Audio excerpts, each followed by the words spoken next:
ang mga concerns na natatanggap po natin mula po sa ating mga seniors. Yes. Marami kasing reklamo dyan sa SOCPEN ngayon, sa social pension ngayon, dahil maski na hirap, pinakamahirap na senior citizen, kung hindi mo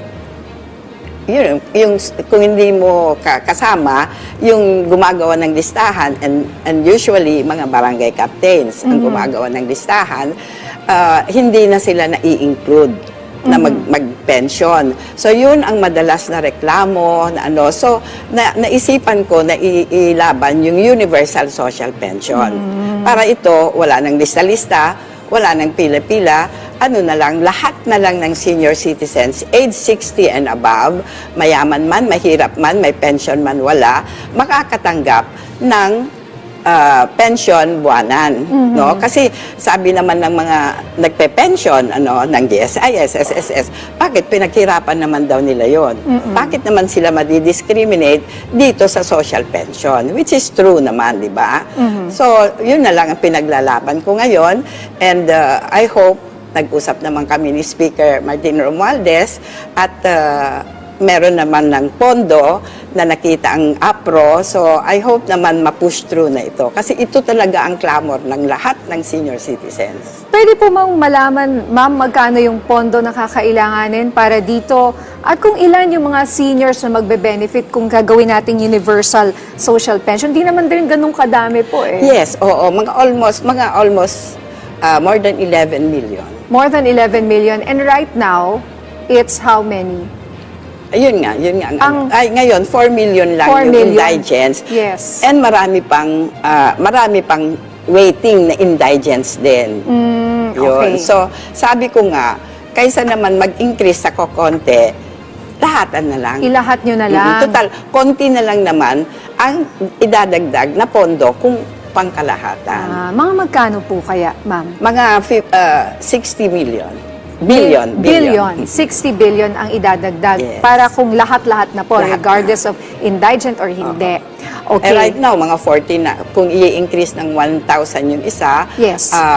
49 billion ang kailangan. So, konti na lang naman. Okay. So, sana nga po mahanapan para Yes, naman sumaya ang ating ang mga seniors citizens. po, no? Kesa sa kung saan-saang bagay mapunta pa yan. That's Opo. right. Oo. So, hingi na rin po kami ng update sa panukalang pagbibigay naman po ng cash gifts sa mga seniors na may edad 80 at 90 years old. Yes. Ano po ang latest tukol? Approved na sa Kongreso, approved na rin sa Senado, approved na rin sa BICAM na kay Pangulo na lang napipirmahan.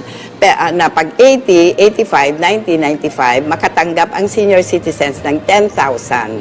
Okay. Yes. So, nagsiskip siya ng every 5 years. So, kung 82 ka, hindi ka Antayin kasama mong doon. 85. Kailangan matapat ka talaga Yes. doon sa 80, 85, Yes. 90, and 95. And of course, pag 100, magkano na nga po ba? 100,000. 100,000. Yes. At sabi nga nila, and every year after that, may gusto pa silang idagdag po eh. Ay, palagay ko medyo mahirap Mahirap na yun. Mas maganda na lang doon sa mga mas bata kasi at least sila, mas Yes. marami pong makikinabang. Yes, oo. Pwede pa siguro na kung 101, dadagdagan naman ng mas konti lang, di ba? Yes. Magbibigay na 100. Kasi Kasi bibihira naman. bibihira lang naman po yung 100, Yes, 102. oo. Opo. Okay, ano po ang iba pang maitutulong po kaya nitong expanding the coverage of the Centenarians Act sa ating mga seniors? Well, malaki naman kasi nga, siyempre, ang sabi nila, mahirap nang abutin yung 100. So, bakit naman hindi na lang mabigyan yung mga ganitong edad? Gusto nga nila 70. Eh, sabi ko, masyadong marami na yata ang 70, baka mahirap. So, umpisa na lang natin sa 80. So, yun ngayon, at least, they're looking forward to receive something when they reach the age of 80, Yes. 85, 90, 95. Kaysa antayin nilang mag-100 sila, which is bibihira na, ang makarating na makatanggap pa. So, okay naman na. At least, maski 10,000 lang, meron Yes. sila inaantay. Oo, para naman mapasaya po natin at Yes. mapahaba pa ang buhay ng ating Oo. mga seniors. Marami rin naman po sa kanila are still active. Meron pa nga 80 plus na doktor pa rin. Oh, may 90 pa. Yung Nang 99-year-old oldest living weaver Yes. po natin ay Yes, nagwi-weave oo. pa rin, di Nagwi-weave ba? pa Si rin. Nana Magdalena. Oo. So marami pa pong pwede silang makontribute sa ating bansa. Yes. So ito naman po sa paglulunsad ng National Commission of Senior Citizens na 5-year action plan para po sa mga seniors nung nakaraang taon. Kumusta po ito? At ano po ang bahagi ninyo dito sa implementasyon ng programang ito? Oo.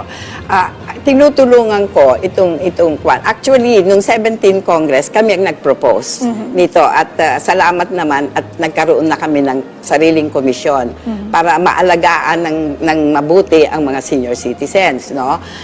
Ito hindi pa talagang functional naman kasi talaga namang wala silang sufficient budget. At saka most of the programs and nasa social DSWD pa. Oo. Ngayon, I think this February, ita-transfer na sa NCSC yung mga programs and projects pero I don't know, yung SOCPEN, yung social pension, hindi pa yata. Itong mga programs and lang ang ita-transfer kasi medyo talagang kulang sila sa budget. So nitong nakaraang budget hearing, talaga namang ipinaglaban ko at saka mga kasama ko yung mga colleagues ko na mabigyan talaga ng sufficient na para maka-function mabuti ang aming komisyon. Kasi yun talaga ang gusto ng mga senior citizen na magkaroon kami ng sariling komisyon para maalagaan sila na mabuti. So ang suggestion ko lang kasi ang ng DBM nag-cluster yung 17 regions into 8 clusters. Sabi ko, imposible maka-implement sila ng social pension. Sabi ko, ang DSWD nga, kumpleto sila up to municipal. Medyo nahihirapan pa silang yung SOCPEN. What more kung 8 clusters lang? So, ang hinihingi ko lang naman yung region, 17 regions, magkaroon ng office ang NCSC nang sa ganon, at least we could start from there para ma-implement lahat ang mga dapat i-implement. So, yun ang parang okay naman na si Secretary Pangandaman ng DBM. Okay. Na gawing 17 regions. All right. So bilang panghuli na lang po, ano na lamang po ang inyong mga mensahe para sa ating mga kababayan, lalong-lalo na po sa mga nanonood natin na mga senior citizens at bigyan na rin po natin sila ng advice kung saan sila po pwedeng tumawag pag meron po silang concerns. Yes. Kung may mga concerns, nandiyan po ang ating commission, National Commission on Senior Citizens, na pagdudulugan ninyo ang mga problema. At unang-una po, kasi sa mga barangays, mga towns, cities, meron namang OSCA. Yung Yes. that takes care of the senior citizens affairs. Doon po ninyo sasabihin yung mga problema nyo, yung mga complaint nyo para ma-actionan agad.